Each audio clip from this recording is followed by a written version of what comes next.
Hello guys. सो अपना आज का वीडियो है सीए फाउंडेशन लॉ का एमटीपी।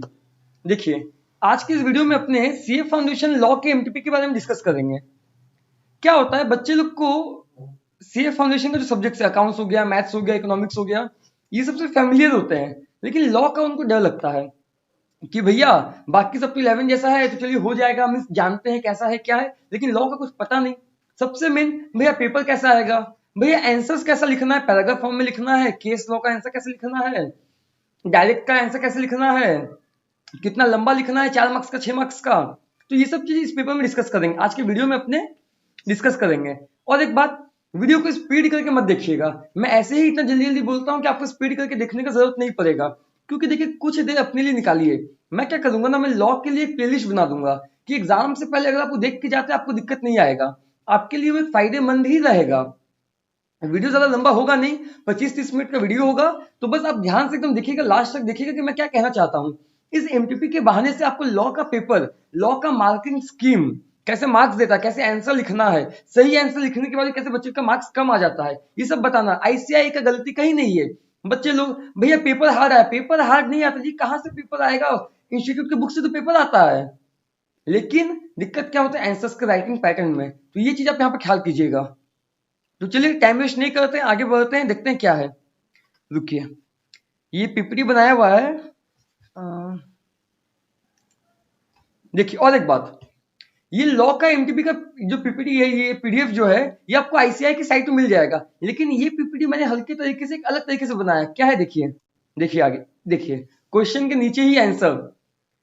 इंस्टीट्यूट ने क्या किया कि अलग से क्वेश्चन का पीडीएफ है, अलग से आंसर का पीडीएफ है, गलत नहीं, वो भी बहुत अच्छा है। जिस बच्चे का लॉ पहले पूरा खत्म हो चुका है, वो क्वेश्चंस का पीडीएफ खोलो, खुद से लिखो, चेक करो, बाद में आंसर्स का पीडीएफ से जाके एसेस कर लो, चेक कर लो। लेकिन जिसने पढ़ाई नहीं किया है, ये जिसको दिक्कत है, एग्जाम के 1 महीना पहले बाहुबली बन के उनको पढ़ने जाना है, तब उनके लिए ये चीज फायदेमंद होगा कि डिस्क्रिप्शन में मेरा इसका लिंक दिया हुआ है, पीपीटी का, पावर पॉइंट प्रेजेंटेशन का लिंक दिया हुआ है, आप वहां से डाउनलोड कीजिएगा और पढ़िएगा, एकदम आराम से आपको सब कुछ समझ में आ जाएगा। मैं अभी क्लियर भी करता हूँ। तो आइए देखते हैं। पहला अपना केस लॉ है। Kirish, Kamya and Ketan are partners in a firm. They jointly promised to pay rupees 6 lakh to Dia. क्योंकि मैं अपना हाईलाइटर ऑन कर लेता हूँ ताकि आपको अच्छे से थोड़ा सा समझ में आ जाए। They jointly promised to pay rupees 6 lakh to Dia. अच्छा देखिए, केस लॉ का जब भी आप पढ़िएगा, बच्चे लोग क्या करते हैं, 4, 5, 6, 10 लाइन का क्वेश्चन है, पूरा पढ़ लिए, वापस पढ़ रहे हैं, अरे क्या बोला समझ में नहीं आया, आंसर्स लिख रहे हैं, अरे क्वेश्चन में क्या बोला था पढ़े जरा, तो टाइम वेस्ट होता है। आपका एग्जाम में लॉ प्लस इंग्लिश है, पेपर पूरा बच्चे का कंप्लीट नहीं होता है, पेपर कंप्लीट नहीं होगा तो मार्क्स नहीं आएगा। मैं यहाँ पे 40 या 60 दिलवाने के लिए नहीं हूँ, मेरे को 80-90 चाहिए, 40 या 60 का सोचना होगा, उसके लिए इंटर और फाइनल है। वहां पे जाके वास्टनेस बढ़ जाता है, पेपर्स का लेंदीनेस बढ़ जाता है, मींस पेपर और ज्यादा लेंदी आने लग जाता है, तो वहां पे आप सोचिएगा समझ में आता है। लेकिन फाउंडेशन में मार्क्स ज्यादा लाने का सोचिए, जितना हो सके उतना इंक्रीज करने का मार्क्स सोचिए, क्योंकि एक बात याद रखिएगा, एक बार खून में आ गया ना कि रैंक लाना है, पढ़ना है, सर्टिफिकेट चाहिए हाईएस्ट मार्क्स का, इस रीजन में उस रीजन में, देखिएगा आपका मार्क्स अपने आप बढ़ेगा। इसीलिए ध्यान दीजिएगा, जब भी सेंटेंस पढ़िएगा दिमाग में क्लिक करेगा। देखिए मैंने पढ़ा, मैं दिमाग में क्लिक किया कि हाँ कॉन्ट्रैक्ट एक्ट में ऐसा अपने पढ़े थे कि हाँ ज्वाइंट प्रोमिस अगर रहेगा तो अगर दूसरा पार्टनर्स ने कुछ अगर इंसॉल्वेंट अगर हो गया या पैसा पे नहीं कर पा रहा है, तो बाकी ज्वाइंट प्रोमिस का ये लायबिलिटी बनता है कि उसके बिहाफ में सामने वाले को पैसा पे करे। ये वही चीज है, देखिएगा। Kamya become insolvent and her private assets are sufficient to pay 1/5 of her share of debt. 6 lakh रुपया दिया को देना था, क्रिश देगा 2 लाख, काम्या देगा 2 लाख, केतन देगा 2 लाख, क्योंकि कुछ मेंशन किया गया नहीं है, तीनों इक्वली देगा। लेकिन काम्या बन गया है इंसॉल्वेंट, काम्या लड़का है लड़की जो मानो, काम्या बन गया इंसॉल्वेंट और उसके प्रॉपर्टी से सिर्फ 1/5 मिलेगा, मतलब 2 लाख में से सिर्फ 40,000 ही मिल सकता है। क्रिश इज कंपेल्ड टू पे दी होल अमाउंट, मतलब काम्या तो इंसॉल्वेंट हो ही गया, केतन भी पैसा नहीं दे रहा है, सो क्रिश को ही जबरदस्ती पूरा का पूरा 6 लाख रुपया दिया को देना पड़ा। तो बस as per the provision of the contract act, Krish कितना रिकवर कर सकता है केतन से। देखिए मैं आपको यहाँ पे आंसर्स दिखाता हूं। Krish can recover 2,80,000, 2,80,000 from Ketan and 4,40,000 from Kamya. तो भैया जो क्रिश है, काम्या से भी पैसा मिलेगा, केतन से भी मिलेगा, जी हाँ बिल्कुल मिलेगा। काम्या बन गई है इंसॉल्वेंट, और केतन बन गया, केतन ने पैसे नहीं दिया, केतन ने पैसा नहीं दिया है, क्रिश ने उसके बदले दिया है, तो केतन का लायबिलिटी बनता है क्रिश को रिपे करने का। और काम्या जो इंसॉल्वेंट हो गई है तो उसका प्रॉपर्टी से जितना होगा सब किसको मिलेगा, क्रिश को मिलेगा। लेकिन भैया 40,000 तो समझ में आ रहा है, फिर भी ये 2,80,000 कैसे आया, दिमाग चलाओ। जब क्रिश, काम्या, केतन है, तीनों को देना है 2 लाख, 2 लाख और 2 लाख। लेकिन काम्या हो गई इंसॉल्वेंट, काम्या इंसॉल्वेंट, 3 को पार्टनर है, 1 हट गया, 2 बचा है, तो 3-3 लाख देना पड़ेगा अब तो। लेकिन केतन भी नहीं दे रहा है, क्रिश को पे करना पड़ रहा है, तो क्रिश अपना 3 लाख तो दे दिया, केतन का भी 3 लाख दे रहा है, लेकिन उसको 40,000 रुपए तो काम्या के वहां से मिल ही जाएगा, जिसमें से 20,000 का हिस्सा उसका है, 20 का हिस्सा केतन का है। ध्यान दीजिए, देखिए मैं इस चीज को ज्यादा एकदम रिपीट कर रहा हूं ताकि एकदम पूरा क्लियर हो जाए आपको। क्रिश है, काम्या है, केतन है, 6 लाख रुपया देना है, तीनों 2 लाख 2 लाख 2 लाख देगा। लेकिन काम्या हो गई है इंसॉल्वेंट, तो क्रिश और केतन 3-3 लाख रुपया देगा। ठीक है, 3-3 लाख रुपया जब देगा तो उन लोगों को पता ये बात कि हाँ मैं भी 3 लाख दूंगा, तुम भी 3 लाख देगा, और काम्या के वहां से 40,000 अपने को मिल जाएगा, तो 20 मैं ले लूंगा, 20 तू ले लेना। ठीक है, तो 20 ये ले लेगा, 20 वो ले लेगा, 20 क्रिश ले लेगा और 20 केतन ले लेगा। लेकिन केतन ने तो पैसा ही नहीं दिया, केतन ने तो पैसा ही नहीं दिया, तो केतन का हिस्सा का 20,000 रुपया कौन ले लिया है, क्रिश ले लिया है, तो केतन से कितना मिलेगा, बाकी 2,80,000। केतन से मिलना था 3 लाख, लेकिन उसका हिस्सा का 20,000 रुपया हम पहले से ले चुके, कहां से, काम्या का प्रॉपर्टी से, तो बाकी 2,80,000 रुपया अपने को इससे मिल जाएगा। क्लियर, आगे बढ़ रहे हैं। हाँ, अब देखिए आंसर, आंसर लिखना कैसा है भैया, इंस्टीट्यूट ने जैसा आंसर लिख के दिया वैसा लिखना है ना, ऐसा आंसर नहीं लिखना है। इंस्टीट्यूट कहता है मटेरियल का क्वेश्चन आएगा, बुक के पीछे का क्वेश्चन आएगा, आरटीपी में से क्वेश्चन आएगा, एमटीपी में से आएगा, लेकिन आंसर का पैटर्न ऐसा नहीं चाहिए अपने को। आंसर केस लॉ का हमेशा 3 पैराग्राफ, पहला प्रोविजन का, दूसरा फैक्ट का, मतलब क्वेश्चन ने क्या कहा है, और लास्ट में कंक्लूजन कि आप क्या कह रहे हैं, आपका जजमेंट क्या, लॉ है, केस लॉ, आपको केस दे दिया गया, एज अ जज आपको जजमेंट पास करना है, तो एज अ जजमेंट आप क्या कंक्लूजन पास कीजिएगा। भैया सेक्शन नंबर याद करना जरूरी है, जरूरी नहीं है, अगर लिखते हैं बहुत अच्छा, लेकिन मैंने कहा ना मैं यहाँ पे 40 या 50 के लिए नहीं हूँ, 80-90 के लिए हूँ, तो क्या क्या सेक्शंस इंपॉर्टेंट है ये भी मैं आपको बता दूंगा, उतना ही कीजिएगा काफी है। सभी चैप्टर में से मैं 5 या 10 सेक्शन बता दूंगा, उतना कीजिएगा, मोर देन इनफ है, काम हो जाएगा अपना। 3 पैराग्राफ में आंसर, पहला प्रोविजन, तो भैया सेक्शन याद नहीं, कैसे लिखेंगे, according to the provision of Indian contract act 1872, according to the provision of SOGA, Sales of Good Act 1930, as per the Companies Act 2013, ऐसे लिखिए, मार्क्स नहीं कटेगा। प्रोविजन समझाइए, तो भैया कौन सा प्रोविजन जिससे रिलेटेड है ये क्वेश्चन, जैसे ज्वाइंट प्रोमिसर, देखिए यहाँ पे समझाया है, मैं दिखाता हूं। When 2 or more person make a joint promise, the promisee in the absence of express, जैसे कि मैंने कहा यहाँ पे कुछ एक्सप्रेस नहीं किया गया, कौन कितना पे करेगा, तो 2-2 lakh. To the contrary, compel any one or more of the joint promisor to perform the whole of the promise। अगर कुछ मेंशन नहीं करता है कि किसी कोई और पार्टनर अगर पेमेंट नहीं करेगा तो कौन कितना पेमेंट करेगा, अगर ऐसा कुछ मेंशन नहीं किया गया है, एग्जांपल 3 जन है, क्रिश है, काम्या, केतन है, पहले से एग्रीमेंट बन जाएगा कि कोई पैसा दे या नहीं दे, दूसरा पार्टनर उसका पैसा नहीं चुकाएगा। अगर ऐसा एग्रीमेंट बना हुआ तो कोई दिक्कत नहीं, लेकिन नहीं बना हुआ है तब तो आपको मानना पड़ेगा ये ज्वाइंट प्रोमिसर का लॉ कि कुछ दूसरा पार्टनर का पैसा नहीं दे रहा है तो आपको उसके बिहाफ में पैसा पे करना पड़ेगा। तो बस याद रखिएगा 3 पैराग्राफ, आगे भी बढ़ते हैं, आगे और आपको बताते हैं। देखिए एकदम पढ़िएगा, दिमाग में एकदम जोड़ डालिएगा, पूरा एकदम एमटीपी आपको याद करा दूंगा, समझा दूंगा एकदम, मैं साथ बस बनते रहिए। देखिए क्या बोला, Akbar N SSC was a wealthy man earning huge income by way of dividend and interest। पढ़ के दिमाग में क्लिक करिएगा, कंपनीज एक्ट में मैंने बच्चे को पढ़ाया था, आपको भी क्लिक करना चाहिए कि मैंने पढ़ा है, Salomon versus Salomon, corporate will, lifting of corporate, ऐसे रिलेट कीजिए तो एग्जाम में आप लिखिएगा ना, आपका प्रोविजन गलत नहीं होगा, क्योंकि केस लॉ। हाँ अब आता है लेंथ का बात, भैया कितना बड़ा आंसर, भैया केस लॉ का आंसर बड़ा कर दें, आप केस लॉ का आंसर बड़ा कर सकते हैं, बना बना के लिख सकते हैं, लेकिन आप बड़ा मत कीजिएगा, डायरेक्ट क्वेश्चंस का आंसर बड़ा कीजिए, डायरेक्ट क्वेश्चन अगर आता है उसका आंसर बड़ा कीजिए, कोई दिक्कत नहीं है। तो भैया याद करके जाना पड़ेगा, जी हाँ जाना पड़ेगा याद करके डायरेक्ट क्वेश्चन का, लेकिन केस लॉ आता है लिमिटेड रखिए, क्या मैं इतना ही करूंगा बस, क्योंकि बेकार का ज्यादा लिख के कोई फायदा नहीं है, मैं आपको दिखाऊंगा ज्यादा लिखने के बाद 1.5 पेज आंसर लिखने के बाद आंसर गलत है 0 मिलेगा। ये आपका आईसीएसई सीबीएसई नहीं है कि कुछ भी लिख के आओ स्टेप मार्किंग 1-2 करके मिलेगा ना, आईसीएआई आप सीए बनने वाले हैं, सो स्टैंडर्ड बनाइए अपना। तो बस पढ़ के समझ में क्या है अपने को, डिविडेंड और इंटरेस्ट, इसका मतलब क्या है, अगर कोई पर्सन, मैं कंपनीज एक्ट का प्रोविजन बता रहा हूं, अगर कोई पर्सन दूसरा कंपनी फॉर्म करता है अपना इनकम को छुपाने के लिए, टैक्स बचाने के लिए, तो उस कंपनी को और उसका मालिक को जो मैनेजमेंट संभाल रहा है, अपने केस में अकबर, अलग नहीं माना जाएगा। भैया क्या बोल रहे हैं, अपने तो पढ़े हैं कि members and the company are two different things. Member अलग है, कंपनी अलग है। मेंबर मर गया, कंपनी चलते रहेगा, हाँ चलते रहेगा, दिस इज कॉर्पोरेट विल। लेकिन there are certain cases where corporate veil can be lifted. ऐसा बहुत सारा केसेस है जहां पे कॉर्पोरेट विल को लिफ्ट कर सकते हैं अपने। तो ये उसी का केस है कि मतलब जहां पे मेंबर को, कंपनी को एक माना जाएगा। क्यों? अरे सिर्फ बोलने का बात है, कंपनी अलग मेंबर अलग, काम तो मेंबर ही करवा रहा है, काम तो मैनेजमेंट ही करवा रहा है, वही चीज है। तो यहां पर भी वही है। क्या मांगा है लास्ट में अपने से? Decide for what purpose the three companies were establish. बताइए तीनों कंपनी क्यों बनाया गया? अरे भाई धोखाधड़ी, चोर चमारी करने के लिए बनाया गया था। Whether the legal personality of all the three companies may be disregarded? Yes, the legal personality। भैया लीगल पर्सनैलिटी का मतलब क्या है? वही कंपनी अलग, मेंबर अलग, कंपनी का अलग से लीगल पर्सनैलिटी है, अलग है। तो भैया चोर चकारी लिखना है? नहीं भाई लिखना है, देखो क्या लिखना है, पढ़ रहे अपने।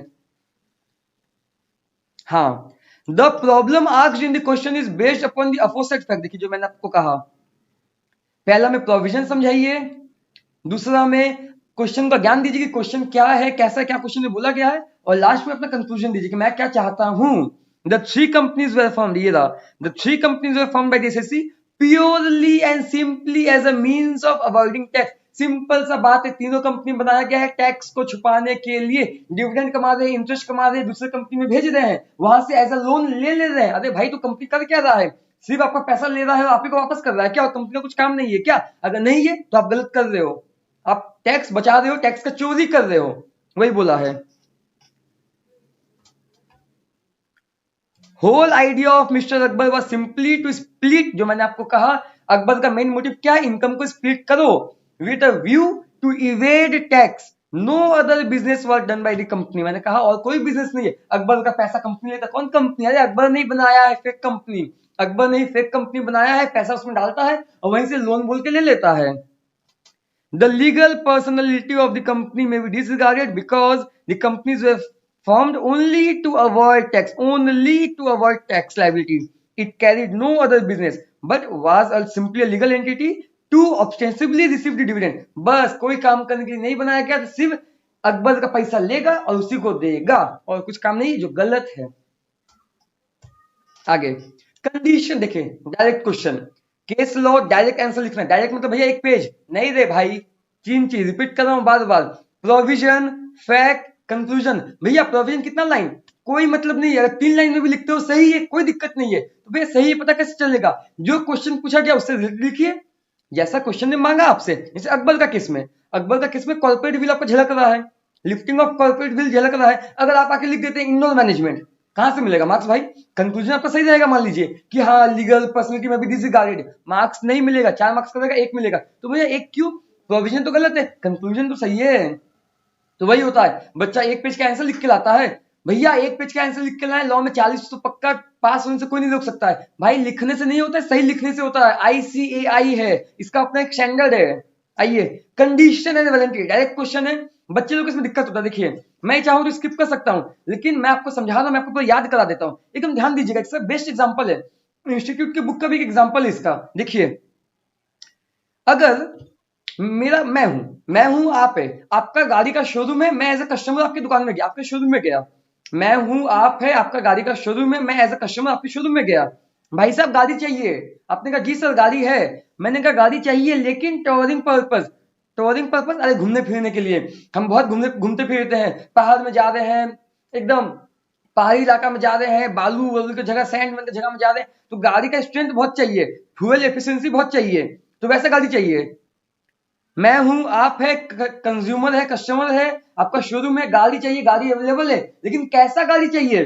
जो घूमने फिरने वाला गाड़ी हो, मतलब जो घूमने फिरने के लिए अच्छा गाड़ी हो, टूरिंग पर्पस के लिए हो। मतलब मैंने कंडीशन रख दिया है, मतलब मेरा जो कंडीशन है कि ऐसा गाड़ी होना चाहिए इज एसेंशियल, ये जरूरी है। किस लिए?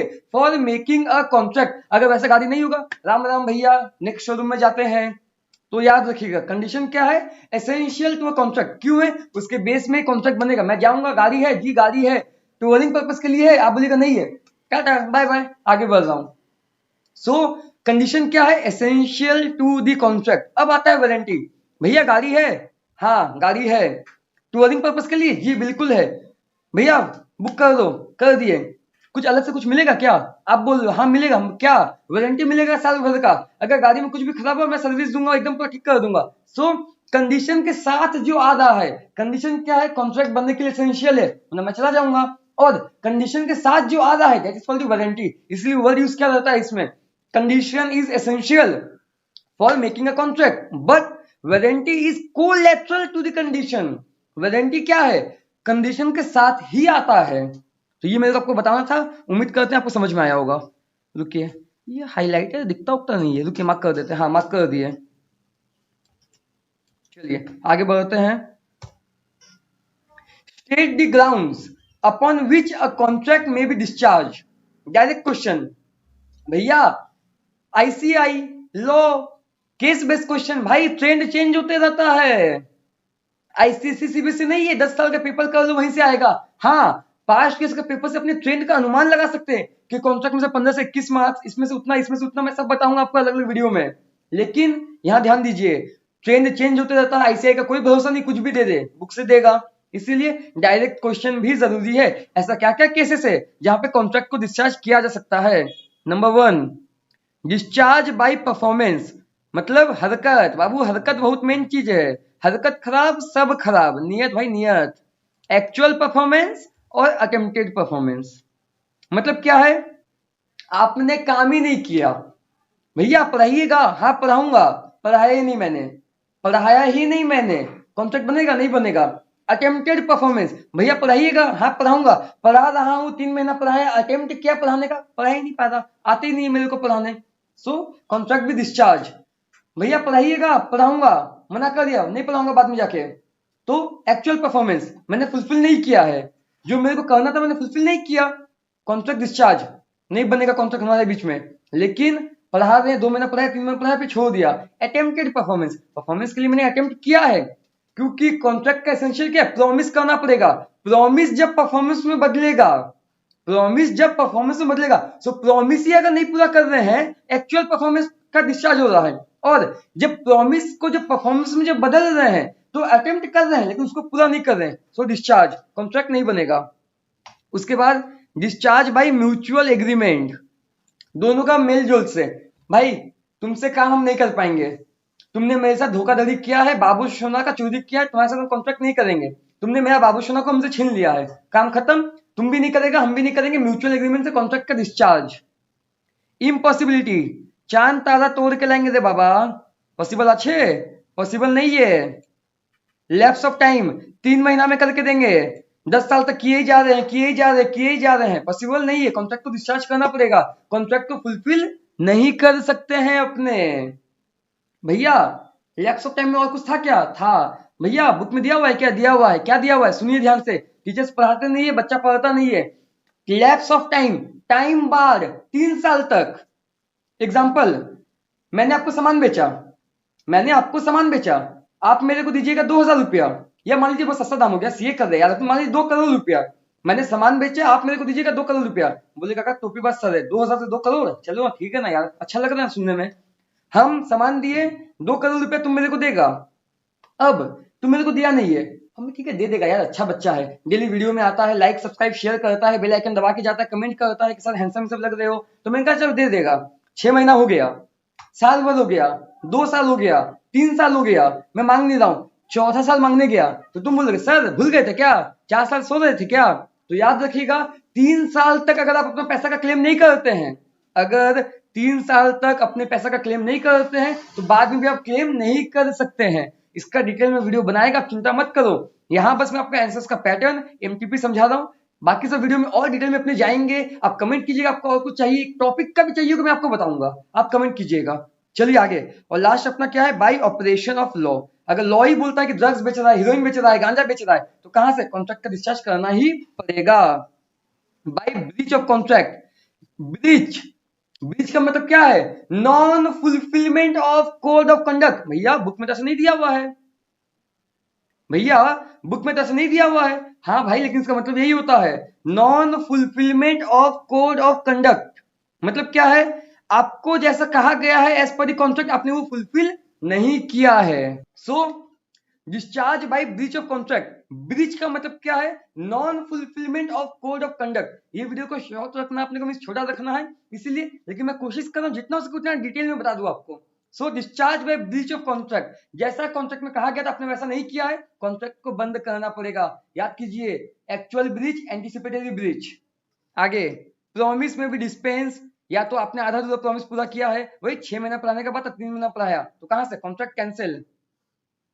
नेग्लेक्ट और रिफ्यूज, भैया पढ़ाइएगा, हाँ पढ़ाऊंगा, कल आए भैया कब पढ़ाइएगा, परसों पढ़ाऊंगा, परसों आए कब भैया कब पढ़ाइएगा, परसों पढ़ाऊंगा, भैया कब पढ़ाइएगा और बाद में पढ़ाऊंगा, नेग्लेक्ट करो, रिफ्यूज करो, बाद में जाओ नहीं पढ़ूंगा इसके पास, तो contract discharge.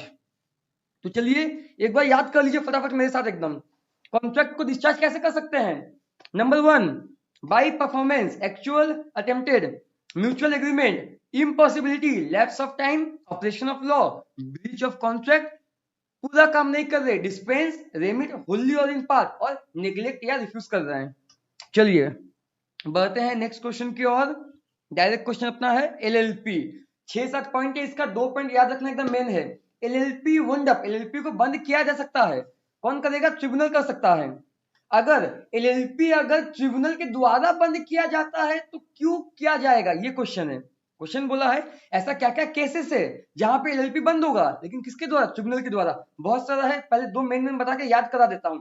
LLP limited liability partnership, अगर नंबर ऑफ पार्टनरशिप बिलो 2 अगर हो जाता है और आप बिलो 2 अकेले ही काम कर रहे हो 6 महीने तक, तो ट्रिब्यूनल चाहे तो बंद कर सकता है। भाई तुम एलएलपी है, कम से कम 2 को मेंबर चाहिए, तुम तो अकेले ही कर रहा है 6 महीना से, तो तुम घंटा एलएलपी है, बाद में जाओ, तुम एलएलपी नहीं है, कुछ और है, तुम सोल प्रोप्राइटर है, बंद करो अपने एलएलपी का बिजनेस, या फिर नाम चेंज करो इसका, एलएलपी तुम नहीं लगा सकता वर्ड अपना। तो वही पहला कंडीशन क्या है, अगर नंबर ऑफ पार्टनर्स बिलो 2 अगर रिड्यूस हो जाता है तो। दूसरा क्या है, अगर आपने अपना अकाउंट्स एंड सॉल्वेंसी का रिपोर्ट रजिस्ट्रार को 5 कंसेक्यूटिव लगातार 5 सालों तक अगर आपने रजिस्ट्रार को अपना सॉल्वेंसी का रिपोर्ट नहीं दिया कि मैं सॉल्वेंट हूं, मैं सभी का पैसा चुका सकता हूं आराम से, कोई दिक्कत नहीं है, तो फिर आपको ट्रिब्यूनल बंद कर सकता है। अब बाकी सब चिंदू मुंदी है, देखिए ये हाइलाइटर एकदम कहाँ गया, हाँ ये रहा। नंबर 1, जब एलएलपी चाहे, जब ट्रिब्यूनल चाहे बंद करना, जब मोर देन 6 मंथ, जब 6 महीने से ज्यादा हो जाए। ये क्या हो गया, रुकिए,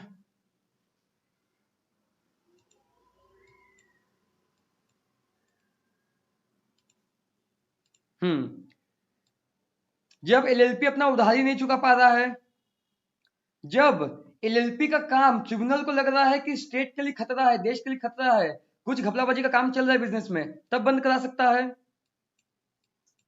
और जब ट्रिब्यूनल को लगे कि 5 लगातार सालों तक आपने सॉल्वेंसी का रिपोर्ट नहीं दिया है, तब, जो कि मैंने आपको बताया। तो मेन 2 चीज है, अगर 5 कंसेक्यूटिव ईयर्स तक अगर आप अपना सॉल्वेंसी का रिपोर्ट नहीं देते हैं रजिस्ट्रार को, तब ट्रिब्यूनल आपको बंद कर सकता है।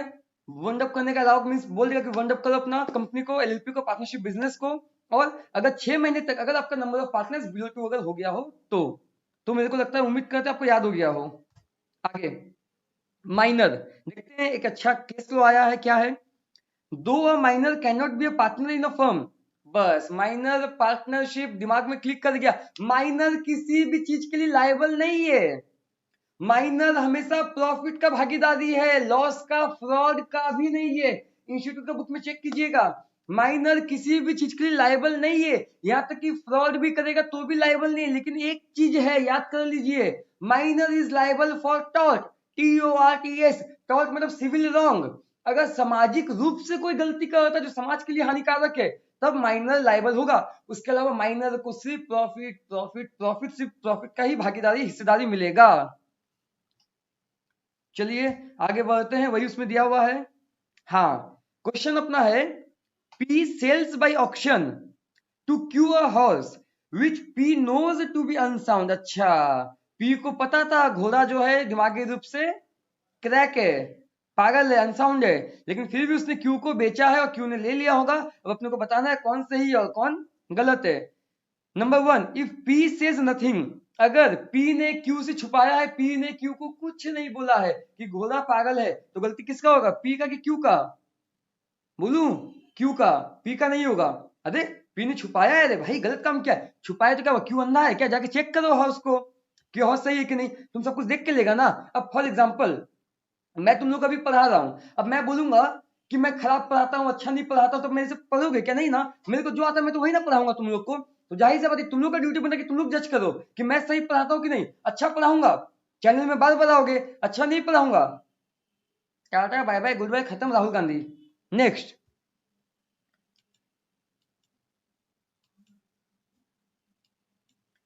this contract is valid since mere silence as to act likely to affect the willingness of a person to enter into a contract is not fraud. Mere silence is not fraud. Here it is not the duty of the seller. ये seller का duty नहीं है कि defect को disclose करना। Q का दायित्व बनता है, जब वो आया था तो आके देखो घोड़ा सही है कि नहीं, अगर सही लगे तो लो, सही नहीं लगे तो मत लो। दूसरा, if P says nothing, who is P's daughter who has just come of age. अच्छा, पी ने क्यू को कुछ नहीं कहा है।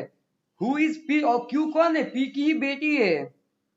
This contract is not valid because it becomes P's duty to tell Q about the unsoundness of the horse because a fiduciary relationship exist. एक रिश्ता बनता है बायर और सेलर के बीच में, पहले वाला पी और क्यू कोई नहीं, अलग अलग है। तो आओ तुम जानो कि तुम्हारा सही है कि नहीं है, खराब है कि नहीं है। लेकिन जब उसकी बेटी है तो एक रिलेशनशिप है दोनों के बीच में, तो पी का दायित्व बनता है अपनी बेटी क्यू को बताना। सो उस केस में अगर पी अगर चुप रहता है तो कॉन्ट्रैक्ट को अपने वैलिड नहीं बोलेंगे। आगे, if Q says to P, अब क्यू कुछ बोल रहा है, इफ, हाँ देखिए, if you do not deny it, पढ़ के ही क्रैक कर जाता है, दिमाग में क्लिक कर जाता है। नेगेटिव चीज, mayor silence in case of negative. For example आप मेरे को बोलेंगे भैया अगर आप कुछ नहीं बोलिएगा तो आपका पूरा प्रॉपर्टी मेरा। भैया प्रॉपर्टी ऐसे है नहीं, भैया अगर आप कुछ नहीं बोलिएगा तो आपका पूरा प्रॉपर्टी मेरा, तो कॉन्ट्रैक्ट वैलिड नहीं है। नेगेटिव टोन का साइलेंस को आप हानि कर मान सकते हो सकता है मेरा कोई सिचुएशन ऐसा है कि मैं कभी कुछ बोल नहीं पाऊंगा, और आप उसी का फायदा उठा के आप मेरे को बोल रहे हो, आप उसी का फायदा उठा के आप मेरे को बोल रहे हो कि भैया अगर आप कुछ नहीं बोलिएगा आपका पूरा प्रॉपर्टी मेरा। वैलिड चलबे ना बाबा, चलबे ना, এটা ল আছে। अपनी कारो फायदा, आप किसी का फायदा उठा नहीं सकते हो। अब कोई दूर का व्यूअर सोचेगा बंगाली बोल रहा है कि क्या बोला, बंगाली बोल रहा है, बंगाल की टीचर है अपने। So this contract is not valid because equivalent to speech, जो मैंने क्या आपको कहा कि यहाँ पे पी चुप है और आप उसी को उसका स्पीच मान रहे हैं, तो उसको अपने नहीं बोलेंगे। क्यों? क्योंकि आपने नेगेटिव टोन में बोला है कि अगर तुम कुछ नहीं बोलोगे तो, और मैं तो सिचुएशन में ऐसा है मान लीजिए कि मैं नहीं बोल पा रहा हूं, तो गलत है। नेगेटिव टोन का स्पीच को फ्रॉड मानेंगे अपने। चलिए आगे, चलिए देखते क्या बोला इसमें। केस लो दिया है तो देखो, आंसर देखो, केस लो 5 लाइन में आंसर। नहीं करना एग्जाम में ऐसा भाई, ऐसा गुना ना करना। 3 पैराग्राफ, प्रोविजन, क्वेश्चन को समझाइए, फैक्ट, कंक्लूजन। और एक बात, इंपॉर्टेंट चीज को अंडरलाइन कीजिए। मैं लॉ का 3 एकदम इंपॉर्टेंट पॉइंट आपके सामने रखता हूं। पहला, answer must be in point form और पैरा फॉर्म। जितना आपका answer point form para form में रहेगा उतना मार्क्स मिलेगा। दूसरा, अंडरलाइन द इंपॉर्टेंट वर्ड। भैया इंपॉर्टेंट वर्ड कैसा? अपना कंक्लूजन का आंसर। आप जो ज्ञान दे रहे हो कि एज पर द कंक्लूजन, मतलब as per the provision I conclude कि ऐसा होना चाहिए, ऐसा नहीं होना चाहिए, उसको अंडरलाइन कीजिए ताकि एग्जामिनर को इजी होगा कि अपने आंसर क्या था। मार्क्स इजी देगा, एकदम फटाफट मार्क्स देगा। दूसरा, सेक्शन अगर लिखते हैं उसको अंडरलाइन कीजिए, प्रोविजन अगर लिखते हैं उसको अंडरलाइन कीजिए, और अच्छा मार्क्स मिलेगा। और एक बात, 3 चीज क्या क्या हो गया? पहला, answer must be in the point form और पैरा फॉर्म। दूसरा, अंडरलाइन द इंपॉर्टेंट वर्ड। तीसरा, direct question answer must be in a format similar to institute book. अगर आप डायरेक्ट क्वेश्चन के एग्जाम में अगर आता है तो उसका आंसर आप सही भी लिखते हैं अपने मन से, मार्क्स नहीं मिलेगा। उसको इंस्टीट्यूट के बुक के फॉर्मेट में लिखिए, जैसा इंस्टीट्यूट कहा है। प्रेसिडेंट सर बार बार कहते हैं बुक फॉलो कीजिए, इंस्टीट्यूट का बुक फॉलो कीजिए। तो जिस फॉर्मेट में दिया गया उस फॉर्मेट में लिखिए। मतलब अगर मान लीजिए, जैसा कि मैंने आपको यहाँ पे दिखाया था, बैक कर रहा हूँ, कहाँ के अपने डिस्चार्ज। तो देखिए ये सब क्या है, आपका मेन पॉइंट है। अब इसके अंदर और ज्ञान देके समझाया, सब ज्ञान देके समझाया है, ये मेन पॉइंट है, इसके अंदर ज्ञान देके समझाया है। तो वैसे ही क्यों, ये इंस्टीट्यूट का बुक का फॉर्मेट है, तो आपको भी ऐसे ही लिखना है। आप सेम चीज लिख रहे हैं लेकिन ऐसे नॉर्मल लिख दिए, मार्क्स नहीं मिलेगा। इसी तरीका से मेन बोल्ड पॉइंट और फिर अंदर समझाइए। सो 3 चीज, पहला, answer must be in point form और पैरा फॉर्म। दूसरा, underline the important words, conclusion का आंसर, सेक्शन नंबर, प्रोविजन। तीसरा, direct question answer must be similar in the format of the institute book. हाँ, Shyam induced Ram, induce mis presentation. बाप रे बाप, मैं तो जादूगर बन गया हूँ। ये देखिए, सोच रहे होंगे कि मैं पढ़ के आता हूँ तब पढ़ा रहा हूँ। ऐसा टीचर नहीं हूँ भाई, पसीना निकल रहा है, सुबह से क्लास करा रहा हूँ। लेकिन सोचा एक वीडियो बना दूं, बहुत बच्चे लोग को डाउट आ रहा था इसलिए बना दिया। Shyam induced Ram to buy his motorcycle, saying it was in a very good condition. After taking the motorcycle, Ram complained that there were many defects in the motorcycle. Shyam proposed to get it repaired and promised to pay 45%. After few days, motorcycle did not work at all. अब देखिए, बहुत अच्छा question है, सुंदर प्यारा सा एकदम question है। श्याम राम, अपुन श्याम आप राम, मैं श्याम हूं आप राम है। मैंने आपको कहा भाई मोटरसाइकिल ले ले मेरा, चिकना है चिकना, दौड़ेगा दौड़ेगा। आप बोला आदमी तो अच्छा लग रहा, ले लेते हैं। आप ले लिए, 10 दिन आपने चलाया, मोटरसाइकिल खराब, मेरे पास आए, भाई श्याम तूने कैसा चीज दिया। मैं बोला भाई माफ कर दे यार, तू जो भी खर्चा हो तू खर्चा करा ले, उसका 45% मैं तेरे को रिम्बर्स कर दूंगा, मैं तेरे को रिपे कर दूंगा। आप बोले कि हाँ भाई करा ले। आप बोले कि हाँ चलो मैं मान जाता हूँ, मैं करा लेता हूँ। फिर कुछ दिन बाद बाइक चलाओ, अब तो एकदम चलना ही बंद। पहले तो तू भी चलता था, अब तो नाका में जाके ही बंद, गिर जाता है बाइक। आप मेरे पास आए, भाई तू धोखा दे दिया, चल पैसा दे मेरे को। चोलबे ना, चोलबे ना। पहला केस में अगर आप आके बोलते पैसा दे, कॉन्ट्रैक्ट कैंसिल करते तो भी हो सकता था। लेकिन जब मैंने आपको एक बेनिफिट का लालच दिया कि 45% मैं आपको रिपे कर दूं, उसके बाद आपने मेरी बात माना, आपने मेरा बात माना, तब तो फिर आपका गलती, आप भुगतिए। Ram could not rescind, cancel, rescind मतलब refuse, reject the contract as his acceptance of the offer. वही उसने एक्सेप्ट किया था 45%, तो फिर बाद में कैसे मना कर सकता है। चलो बस यही चीज अपना आगे। सेल, एकदम direct question, sale by sample, same चीज। देखिए डायरेक्ट क्वेश्चन का यहाँ पे जो आंसर था, देखिए कितना सुंदर से एकदम बड़ा करके लिखा हुआ है। तो मैंने आपको कहा है केस लॉ अगर रहता है, समझाइए, लिमिटेड लिखिए, लेकिन लिमिटेड जितना होना चाहिए उतना ही लिखिए, जब जिसका बढ़ाइए मत। मत सोचिए ज्यादा बना बना के लिखिएगा मार्क्स मिल जाएगा, नहीं मिलेगा भाई, नहीं मिलेगा। डायरेक्ट लिखिए मार्क्स मिलेगा। और डायरेक्ट क्वेश्चन अगर आता है एकदम, तो आपको आपको आता है तो बना बना के लिखिए, लॉ के फॉर्मेट मतलब बुक के फॉर्मेट में। XYZ partners in a partnership firm. They carry business successfully for the past several years. Spouse of a पति पत्नी मतलब पत्नी, X और Y की पत्नी fought in ladies club, झगड़ा हो गया, लड़की cat fighting on their personal issue and ex-wife was badly hurt. बाप रे बाप। X got angry on the incident and convinced Z to expel wife from the partnership. बीबी का झगड़ा हुआ, पति जोलू का गुलाम, Z को बोला भाई वाई को निकाल, मेरी बीबी को मारा है उसका बीबी। कंसिडरिंग द प्रोविजन, बताइए ऐसा हो सकता है कि नहीं। भाई कैसे, ये कैसा बात है, पत्नी का झगड़ा हो रहा है, तुम पार्टनर को निकाल देगा बिना कुछ जुल्म के, पॉसिबल नहीं है भाई। पार्टनरशिप है, तुम्हारा कोई बंधा मजदूर नहीं है, काम नहीं कर रहा है तुम्हारे यहाँ पर, तो निकाल नहीं सकते हो।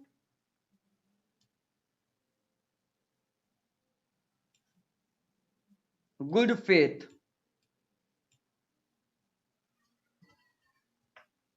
thus according to the test of good faith expulsion of partner Y is not valid। तो आप निकाल नहीं सकते हो, वैलिड नहीं है। दिल, और एक बात, लॉ का आंसर दिल से सोचिएगा, दिमाग से नहीं। केस लॉ है, आपको जजमेंट पास करना है। अगर आप सोचिएगा कि मैंने क्या पढ़ा था तब मैं आंसर दूंगा, आंसर गलत होने का चांसेस बढ़ जाएगा। दिल से सोचिए क्या होना चाहिए, तब आपका कंक्लूजन सही होगा, और उसके हिसाब से आप उसमें प्रोविजन ऐड कीजिए, तब देखिए गलत नहीं होगा लॉ। तो बस ऐसे अपना ये एमटीपी का केस लॉ अपना है। इंडोर मैनेजमेंट, इसका थोड़ा सा ज्ञान दे देता हूं मैं, डायरेक्ट क्वेश्चन है लेकिन ज्ञान दे देता हूं ताकि आपको हेल्प हो जाए। Indoor management constructive notice, indoor management भी एक लॉ है, डॉक्ट्रिन है, कंस्ट्रक्टिव नोटिस भी एक लॉ है, एक डॉक्ट्रिन है। एक लाइन ऐड कर रहा हूं, ध्यान दीजिएगा यहाँ पे। Doctrine is a safeguard against the possibility of abusing the doctrine of constructive notice. कहां गया, रुकिए, इसको मैंने यहाँ पे बोल्ड करने को कहा था अपने कैमरा मैन से, कैमरा मैन ने किया नहीं है, तो चलिए रुकिए देखते हैं। चलिए मैं ही आपको बता देता हूँ, इसमें मेरे को मिल तो रहा नहीं ये एक चीज। देखिए, exceptions to doctrine of indoor management, applicability of doctrine of constructive notice. दो चीज है, एक डॉक्ट्रिन कंपनी को बचाता है, एक डॉक्ट्रिन कंपनी को बचाता है आउटसाइडर से। एक डॉक्ट्रिन आउटसाइडर को बचाता है कंपनी से, एक डॉक्ट्रिन कंपनी को बचाता है आउटसाइडर से, एक डॉक्ट्रिन आउटसाइडर को बचाता है कंपनी से। सुनिए, doctrine of indoor management, according to this doctrine, person dealing with the company person dealing with the company need not inquire whether internal proceedings relating to the contract are followed correctly। आप पढ़ रहे हैं मेरे से, भैया सही पढ़ाते हैं आप, डेली आके पूछ रहे भैया आपने सही पढ़ाया है ना, भैया आपने सही पढ़ाया है ना, भैया आपने सही पढ़ाया है ना, फिल्मी टाइप हो गया फिर भी।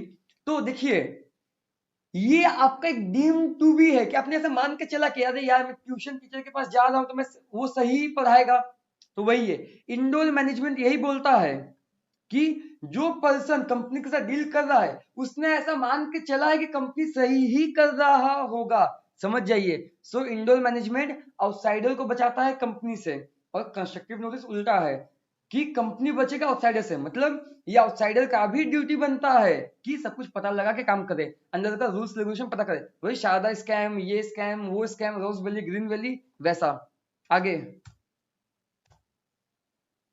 तो बस ये अपना कुछ था अपना एमटीपी का, एक एमटीपी का ये जो क्वेश्चन है ये मैं डिस्कस करता हूँ क्योंकि मेरे को ये पसंद है, सेक्शन 8 कंपनी के ऊपर है। Alpha school started imparting education देना on 1/4/2020 with the sole objective of providing education to children of weaker society either free of cost or a very nominal price। However, on 38 March 2018, 8 साल के बाद लगभग, it came to the knowledge of the central government that the said school was operating by violating the objects of its objectives। तो बस एकदम direct question है, तो भैया इतना लंबा डायरेक्ट क्वेश्चन, अरे हाँ भाई ऊपर ज्ञान दे दिया है और नीचे आपको एकदम बोला कि एकदम डिस्क्राइब करो। सो डिस्क्राइब करो कि सेंट्रल गवर्नमेंट का क्या पावर है against alpha school. Alpha school section 8 company, भैया सेक्शन 8 कंपनी कौन सा कंपनी होता है? सेक्शन 8 कंपनी कंपनीज एक्ट का वो कंपनी है जो तुम्हारा चैरिटेबल पर्पस, साइंस का प्रमोट, सोशल मतलब सोशल ऑब्जेक्टिव का प्रमोशन, साइंस का प्रमोशन, टेक्नोलॉजी का प्रमोशन, चैरिटी को प्रमोट, ये सब करता है। और उसने अगर इस सब चीज का उल्लंघन अगर किया है, सेक्शन 8 कंपनी अपना प्रॉफिट को एज अ डिविडेंड डिस्ट्रीब्यूट नहीं कर सकता among the members.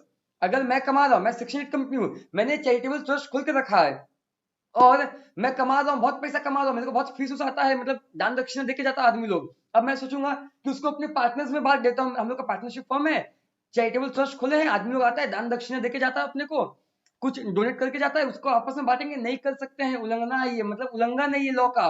Section 8 company अपना इनकम को, अपना डिविडेंड को, अपना प्रॉफिट को डिस्ट्रीब्यूट नहीं कर सकता अमंग दी पार्टनर्स।